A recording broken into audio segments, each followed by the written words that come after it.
నమస్కారం నరసింహ గారు. Sir, Bharat and Pakistan మధ్య ప్రస్తుతం అయితే యుద్ధం కాస్త చల్లబడిందని అనుకోవాలి. దీనికి కారణం ట్రంప్ గారేమో నేనే ఆపేశాను ట్రేడ్ అనే ఒక వల వేసి నేను వాళ్ళని ఆపేశాను అని ఆయన కార్యక్రమాల్లో ఆయన ప్రోగ్రాంలో ఆయన చెప్పుకుంటున్నాడు. మోడీ గారేమో సైలెంట్గా ఉంటున్నారు. అంటే ఏంటంటారు, దీని వెనక కారణం ఏంటంటారు? ఒకటమ్మా, ప్రపంచానికే పెద్దన్న అంటావు ట్రంప్ గారు. ఆయన కోసం మనం మాట్లాడేంతటోళ్ళు మనం కాదు, కానీ ఆయన ఏదో ఇంటర్వ్యూలు ఇచ్చారు కాబట్టి దాంట్లో విదేశీ శాఖ కూడా ఖండించింది. అంటే మోడీ గారు ఖండించలేదు అంటే అది కరెక్ట్ అని కాదు, తప్పని కాదు. ఆయన మాట్లాడిన మాటలు నిజమే, మాట్లాడిన మాటలు కొన్ని నిజం ఉన్నాయి. ఏది మీరు యుద్ధం చేసుకుంటే నష్టం వస్తుంది, ఆగండి, ఆగి కూర్చొని చర్చలు చేసుకోండి, ఉగ్రవాదాన్ని మేము తుడిచిపెట్టేద్దాం, అందరం కలిపి కలుద్దాం, ఉగ్రవాదాన్ని తుడిచిపెట్టడానికి మేము కూడా సపోర్ట్ చేస్తాం, సహకరిస్తాం అన్న మాట దాకా నిజాలు కొన్ని ఉన్నాయి. తక్కువ వాణిజ్య ఒప్పందాలు అవన్నీ ఆపేస్తాం అనేది కాదు అనేది విదేశాఖ ఖండించింది. ఓకే, ఏది ఏమైనా ట్రంప్ గారి మాటకి అవతల కాసి మాట్లాడడం అంతా అయిపోయింది. దాని మాత్రం మనకి ఏమిటంటే పాకిస్తాన్ మీద మనం యుద్ధానికి వెళ్ళలేదు, పాకిస్తాన్ మీద మనం యుద్ధంకి వెళ్ళే పరిస్థితి మనకు అవసరం లేదు. మనం ఉగ్రవాదాన్ని మట్టుబెట్టడానికి మన ప్రజల్ని ఎవరైతే ఉగ్రవాదం కాల్చి చంపారో, పహల్గామ్ దాడిలో 26 మంది సింధూరం ఏదైతే తీశారో, సింధూరం అనే పేరు పెట్టారో ఆ పేరుకి ఆపరేషన్ సింధూర్ పేరుతో 9 స్థావరాలు ఉగ్రవాదులను ముట్టబెట్టారు. ఉగ్రవాదుని చంపితే ఆర్మీకి కోపం వచ్చింది, పాకిస్తాన్కి కోపం వచ్చింది. వాళ్ళు దహనకాండ జరుగుతున్నప్పుడు శ్మశాన వాటికి దగ్గరికి వచ్చి సెల్యూట్ చేసి అధికార లాంఛనాలతో వాళ్ళు కార్యక్రమాలు నిర్వహించారు. అంటే దాని అర్థం ఏంటి? ఇండియాని పాకిస్తాన్ ఆర్మీ పెంచి పోషిస్తూ ఉగ్రవాదులను పంపిస్తూ డైరెక్ట్గా మనకి ఫైట్ చేసే ధైర్యం మనకు లేదు. కాబట్టి ఒక మనిషికి ఒక పిచ్చోడికి గన్నిచ్చి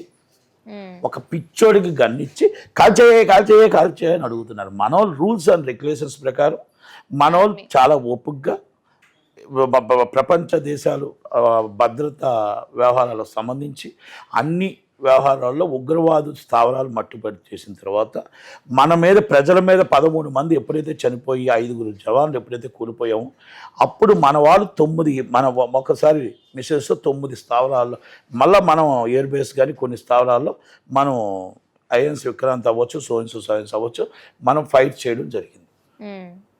దాంట్లో 30 మంది 13 మంది అని వాళ్ళు అంటున్నారు. ఓకే, 30 మంది 40 మంది అనేది తర్వాత చూసుకోవచ్చు. ఇది స్టేట్మెంట్ ఇస్ మొత్తం త్రివిధ దళాలు ఇచ్చిన స్టేట్మెంట్. ఇక్కడ ఒకటి మళ్ళా కాలుబేరంకి వాళ్ళే వచ్చి ట్రంప్ గారు అమెరికా నుంచి అధ్యక్షుడు గారు అవ్వచ్చు, లేకపోతే వాళ్ళు అవ్వచ్చు, వాళ్ళ ఆర్మీ అవ్వచ్చు, అండ్ రిక్వెస్ట్ అండ్ కాల్పులు విరమణ ఆపండి, ప్రజలు నష్టపోతారు కనుక మనం నష్టపోతాం కాబట్టి కూర్చొని మాట్లాడుకుందాం అన్నారు. దానికి కూడా ఓకే అన్నారు. మనం ఎందుకంటే ప్రతి దానికి కూడా శాంతి ఒప్పందానికి ఎప్పుడు ముందే ఉంటాం. ఉగ్రవాదాన్ని మట్టుబెట్టడమే తప్ప మనకేమీ లేదు. చర్చల్లో కూడా మన చర్చలు జరిగాయి, కొంత ఏదో జరుగుతుంది. చర్చల్లో ఫస్ట్ మూలం కూడా మోడీ గారు మాట్లాడిన మాట అవ్వచ్చు, త్రివిధ దళాల మాట, ఉగ్రవాదులను చంపడానికి మీరు సహకరిస్తారా, ఉగ్రవాదులు వాంటెడ్ ఉన్న లిస్టులో మీరు చెప్తారా, ఉగ్రవాదుల్ని మేము మట్టు పెట్టడానికి ఎక్కడున్నా ప్రపంచ దేశాలు ఎక్కడున్నా మట్టు పెడతాం. నెంబర్ 1. నెంబర్ 2, పిఓకే మాది, ఎవడబ్బా సొత్తు కాదురా, కాశ్మీరు మనదరా, ఎవడబ్బా సొత్తు కాదురా, పిఓకి మనదరా. అంటే పిఓకి మాది, ఆ పిఓకి దానికి జోలికి రావడానికి లేదు. ఏ మధ్యవర్తిత్వం ఎవరు చేసినా ఒప్పుకోము. సిమ్లా ఒప్పందం ప్రకారం 1971 సిమ్లా ఒప్పందం ప్రకారం మనకు 72 ఒప్పందం ప్రకారం మనం కూర్చొని మాట్లాడుకోవాలి తప్ప మధ్యవర్తిత్వం ఉండకూడదు. ప్లస్ ఈ పిఓకేకి ఎవరు మధ్యవర్తిత్వం లేదు, పిఓకి మాది హ్యాండ్ ఓవర్ చేసి వెళ్ళవలసిందే, అబ్జెప్పి వెళ్ళవలసిందే. ఉగ్రవాదుల్ని మమ్మల్ని ఎలాగైతే మా ప్రజల ప్రాణాలు పోగొట్టిన వాళ్ళు ఉన్నారో, ఎవరైనా ఒక ఉగ్రవాది వచ్చి ఒక మనిషికి ప్రాణహాని జరిగితే నీ పాకిస్తాన్లో 10 తోటాలు పడతాయి. ఒక్కలకు జరిగినా సరే ఇది నువ్వు ఉగ్రవాది చేస్తావా, ఆర్మీ చేస్తుందా మాకొద్దు, చేస్తే మాత్రం ఊరుకోమండి. దాని మీద వాళ్ళు వార్నింగ్, మనకి మోడీ గారు ఇండైరెక్ట్గా వార్నింగ్ కూడా జరిగింది. త్రివిధ దళాలు కూడా రెడీగానే ఉన్నాయి. ఓకే, ఇవన్నీ మనం అవుతే కొంతమంది పాపము విదేశాంగ కార్యదర్శి మేస్త్రి గారి మీద ట్రోల్ చేయడం, అందరి మీద చేయడం, అందరి మీద చేస్తున్నారు, ఎలాగాపారు ఆపడం అనేది మీకు అర్థం కావట్లే. ఓకే, నాకు ఉంది కోపం, ఇది వెళ్ళిపోయి మొత్తం వార్ చేసి పాకిస్తాన్ లేపియండి అని. ఈరోజు మనము ఇప్పుడు ఆల్రెడీ కొంచెం బాగా కష్టాలు ఉన్నాం, మనమేం సుఖాలు లేవు.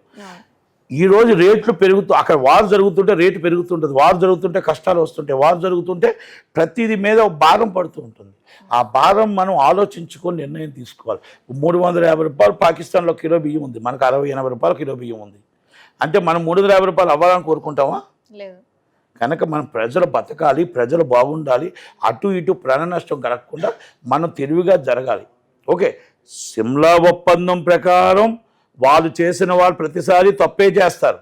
ఆ చేసిన తప్పుని మనం ఎత్తు చూపుతున్నప్పుడు మోడీ గారు ఒక అడుగు వెనక్కేసి ఈ రాజీ పడుతూ ఆర్మీ కానీ ఎక్కడా కూడా వాళ్ళు మనకు వార్ చేస్తే వదిలే ప్రసక్తి లేదు, తుడిచికొట్టిపోతూ పాకిస్తాన్ అనేది వార్నింగ్ ఇస్తూ మన దేశాన్ని కాపాడటానికి మన ప్రపంచ దేశాలు మనకి ఇచ్చిన సపోర్ట్ని నిలబెట్టుకుంటూ ఇప్పుడు రేపు ప్రపంచ దేశాల్లో అన్నింటిలో ఈ ఉగ్రవాది రాష్ట్రంగా ప్రకటించమని వాళ్ళ దగ్గర సాక్ష్యాధారాలతో చూపించడానికి ప్రపంచ దేశాల్లో ఉగ్రవాది రాష్ట్రం అని చెప్పమని పాకిస్తాన్ని ప్రకటించమని మనవాళ్ళు ప్రయత్నం చేస్తూ ఉన్నారు.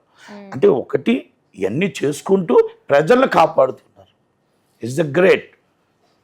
ఓకే, ఆ రోజు ఆవేశంలో ఇందిరాగాంధీ గారు వచ్చి నీ దగ్గర నించోవాల్సిన అవసరం లేదు, నీ దగ్గర నేను తలదించుకోవాల్సిన అవసరం లేదని అమెరికా అధ్యక్షుడికి చెప్పి స్టార్ట్ వార్ అన్నది వారితో విన్ చేసుకుంటూ వచ్చింది. అంటే ఇందిరాగాంధీ గారు ఈజ్ ఎ డైరింగ్ అండ్ డాసింగ్.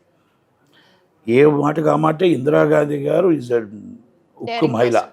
ఉక్కు మహిళ. మనం దాంట్లో ఆమెని మనం ఈ వేరేగా ఏదైతే చూపడానికి ఎవరు లేవు. కానీ ఈరోజు మోడీ గారు కూడా ప్రజల్ని చూసుకుంటున్నాడు. ఒక తండ్రి ఇన్కమ్ చూస్తున్నాడు, ప్రజలను చూస్తున్నాడు, ఆకలి బాధలు చూస్తున్నాడు, కష్టాలు చూస్తున్నాడు. పాకిస్తాన్ లాగా వచ్చేసి వాళ్ళని నడి రోడ్డు మీద అడుక్కు తినండి అని చెప్పి పడేశారు జనాల్ని. మన దేశం అలా లేదు. మన దేశం 10 మందికి పెట్టే విధంగా ఉన్నాం. ఎకనామిక్ పెరుగుతుంది, గ్రోత్ పెరుగుతుంది, జీడిపి పెరుగుతుంది, ఆయుధాలు రక్షణ పెరిగింది. కాబట్టే ఈరోజు ప్రపంచ దేశాలు భయపడ్డాయి. కనుక దాన్ని ఏ విధంగా వెళ్ళాలనేది మోడీ గారు ఒక ప్లానింగ్ ప్రకారం hats off to his army, త్రివిధ దళాలు హ్యాట్స్ ఆఫ్ టు మన దేశాన్ని మనం అందరం బతుకుతున్నామంటే మనం ఉన్నామంటే వాళ్ళు బాగా కాపాడుతున్నారు. కనుక ఒక అడుగు వెనక్కి వేసినది మాత్రమే తప్పు కాదు. కనుక దయచేసి ప్రజలు అర్థం చేసుకోండి. అంతే తప్ప వార్ అంటే వార్ వల్ల ఎన్ని వేల ప్రాణాలు పోతాయి, ఎంత నడి రోడ్డు మీద పడిపోతాం. మనం ఈరోజు చక్కగా ఉన్న వాళ్ళం అందరం నడి రోడ్డు మీదకి వచ్చేస్తాం. ఈరోజు ఒక గాజా చూడండి, ఒక రష్యా చూడండి, వార్లు చూడండి, ఈరోజు ఇజ్రాయెల్ చూడండి, ఈ సిరియా చూడండి. ఇవన్నీ ఒక్కసారి మనం దాన్ని గుర్తుపెట్టుకోండి. వారు రావాలని కోరుకోవద్దు, వస్తే వదిలే ప్రసక్తి లేదు. మన దేశాన్ని అవమానకరిస్తే ఒప్పుకోము, అలాగని రావడానికి ఫైట్ చేయడానికి సిద్ధం, తగ్గడానికి సిద్ధంగా ఉన్నాం. కనుక మన దేశాన్ని మనం కాపాడుకోవడానికి మనం సపోర్ట్గా ఇవ్వాలి తప్ప మనం ట్రోల్ చేయకూడదు అనేది నా మనవి. Thank you very much. Thank you.